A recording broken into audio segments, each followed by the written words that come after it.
So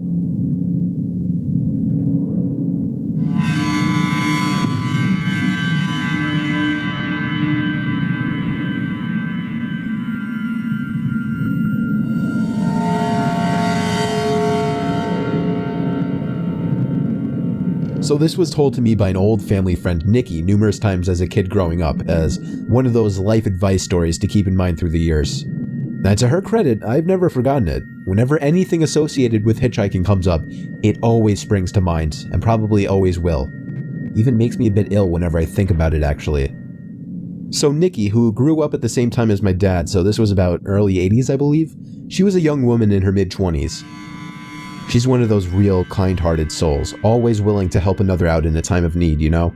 And I can't imagine her being anything other than that when she was younger, so I totally see her doing this too. So driving into the city, which was about a 2-hour drive from town, she saw a man walking down the side of the road. As she neared, he turned and, in typical hitchhiker manner, stuck out the old arm and thumb. Nikki, bless her heart, pulled over and asked him if he needed any help.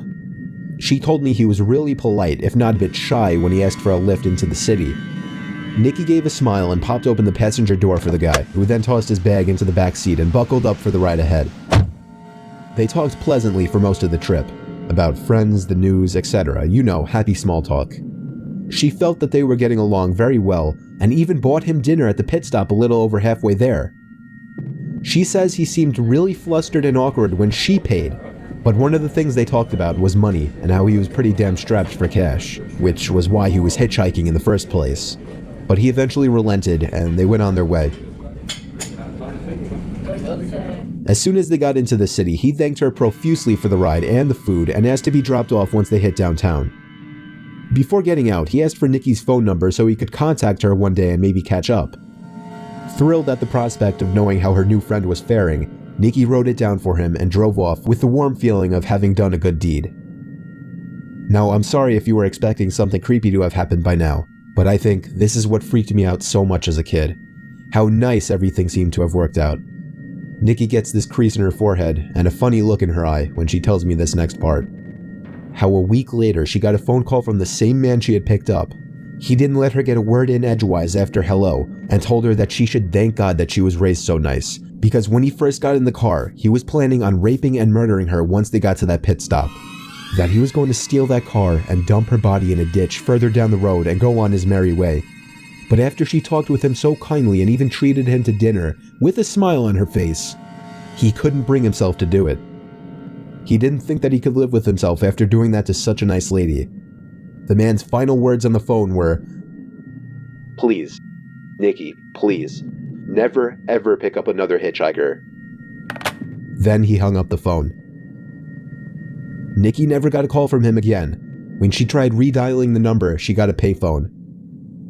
And so, I've learned one important thing from this story, that I'm going to take that man's advice and never ever pick up a hitchhiker.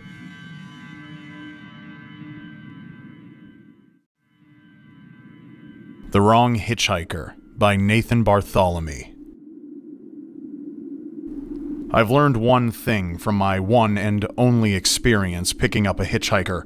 Don't pick up a hitchhiker. It was a Saturday night, probably around 1 in the morning. I was driving down the 542 in New Jersey, a route I commonly took to get into town. It was a long stretch of nothing but woods on either side with the occasional residence. I was on my way back home from town, and as usual at this time of night around our quiet old town, there was not a single other car on the road. I turned on the off-road lights on my Jeep to have optimal vision on the unlit highway, which allowed me to spot somebody far down the road, just standing at the side. As I got closer, I saw him raise his arm up and stick up his thumb. He was trying to hitch a ride.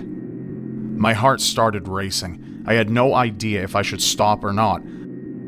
I slowed down just to get a better look at the guy, first of all.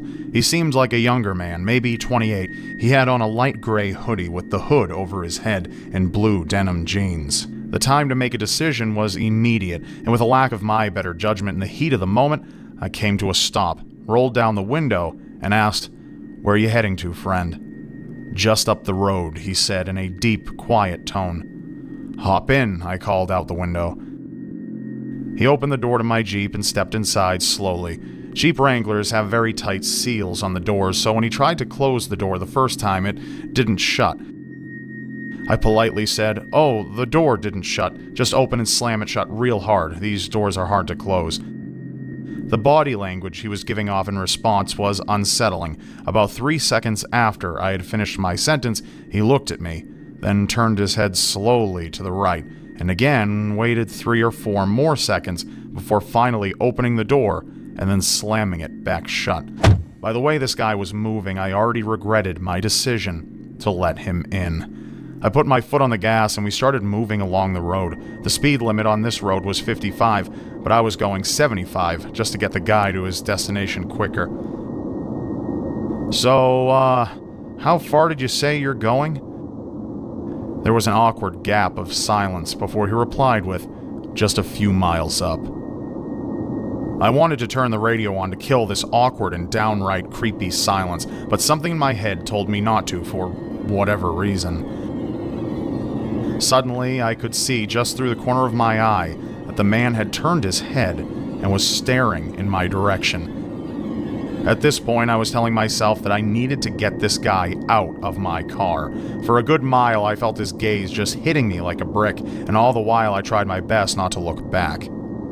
Finally, he turned his head the other way and said, "You know, I've been wondering for the longest time if it's just worth it to end it all." I looked at him in confusion. He dug his hand into his pocket and said, "I've been carrying this knife with me for the past few weeks, wondering when the right time would come." He pulled out a big red knife from his pocket, and at that instant I felt like my stomach had dropped out of my body. I told him to put the knife away immediately. He told me in a calm, emotionless voice, "Pull over next to that sign." I did what he said, coming to a stop next to a speed limit sign, and what followed still haunts me. He began to slit his forearm next to 3 other scars from previous assumed self-inflicted cuts and let out a disturbing moan. I managed to choke out the words, "You need to get out of my car right now, buddy." He looked at me again and said, "Get out of the car. I want to show you something." I told him no, and he raised his knife up closer to me as an obvious threat. "Just get out for a second. There's something I want to show you behind that sign." I knew my life was on the line and I had to be smart. I said, "Yeah, okay, man. Let's go." I opened the door to my Jeep, making a point of leaving it open, raised my hands in the air and backed away slowly from the door. He too left the car and started walking over to my side. At the exact moment that he was directly behind the car, I jumped back in, threw it into drive, and floored it down the road, never looking back. I got back home within 10 minutes, still breathing heavily and wanting to throw up. This was the scariest thing that has ever happened to me, and I urge everybody and anybody that if you by some chance see a hitchhiker on a dead road at some odd hours of the night, do not take any course of action other than speeding right past them.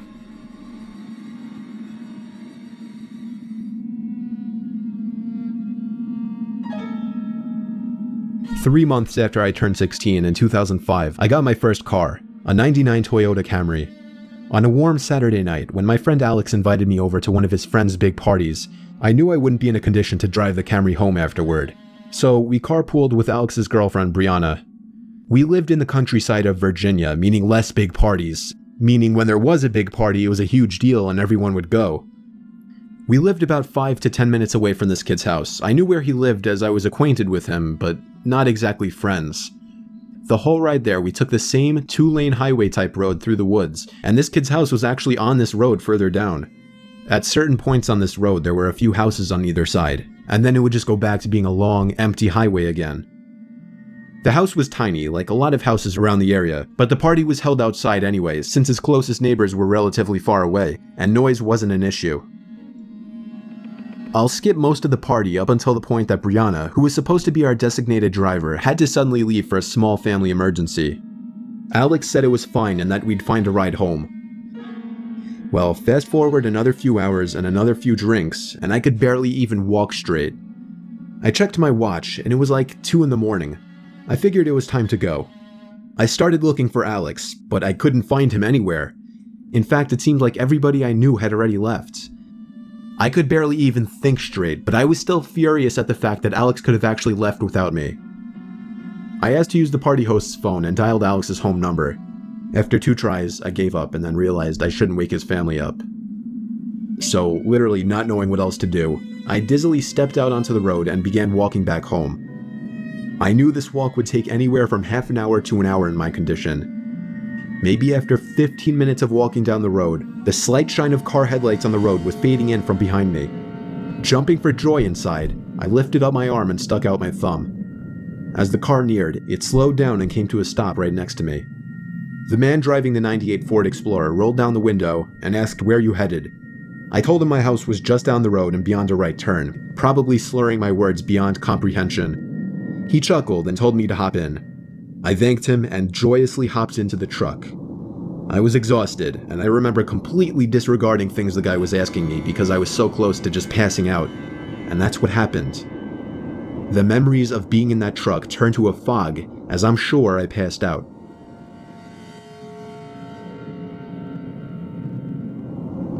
The next thing I remember, I woke up still in the moving truck. The guy looked at me and laughed, but didn't say anything. I looked around and realized the road we were on wasn't familiar. I nervously asked, where are we going? He then said, so what were you doing out this late anyway? As the man answered my very straightforward question with another irrelevant question, the sobering reality of the situation hit me. You can let me out anywhere, I told the man. The man responded with a firm no. I felt like throwing up as he said that. No, I really actually felt like I was going to throw up. I started to gag as I felt more and more nauseous by the second. The man took his eyes off the road to look at me, and that's when I thought of the perfect distraction. I turned in his direction as I continued to gag, and he started to kind of lean away and slow down the car. Thankfully, I drank as much as I did because I finally threw up and made a point of doing it all over the man's lap. The man yelled in frustration and stopped the car, and that's when I took it upon myself to run for my life into the woods and duck behind a few bushes. The man came following into the woods with a flashlight, and on 2 separate occasions, he shined the light straight over me without noticing. Eventually, I heard his footsteps walk even further into the woods past me. That was when I ran back to his truck, but unfortunately, he was smart enough to lock it. By some miracle, I saw another car approaching in the distance, and I ran out into the middle of the street, waving my arms like a lunatic. The car tried to avoid me, but I wouldn't let it. They were forced to stop, and I yelled at them to help me before they came back. Once I told them that I was kidnapped by the man who was driving that Ford Explorer, the driver agreed to give me a lift. Not to the police station or anything, but to my house. I made it back safely, where I couldn't thank the driver enough. I immediately woke up my parents and told them. My dad wanted to know if I got his tag number, and then I felt like punching myself in the face. I failed to get the simplest information from the guy that would have allowed me to actually properly report him. All I knew was that he drove a faded blue '99 Ford Explorer. I made sure to give Alex a piece of my mind, and part of me always held a grudge against him ever since just for abandoning me at a party without telling me. I haven't seen him in 4 years now, however, and this was actually the first time I even thought about this incident for almost a year now. As time goes on, even the worst of memories may start to fade, but after writing this to share with the internet, it's once again fresh in my mind.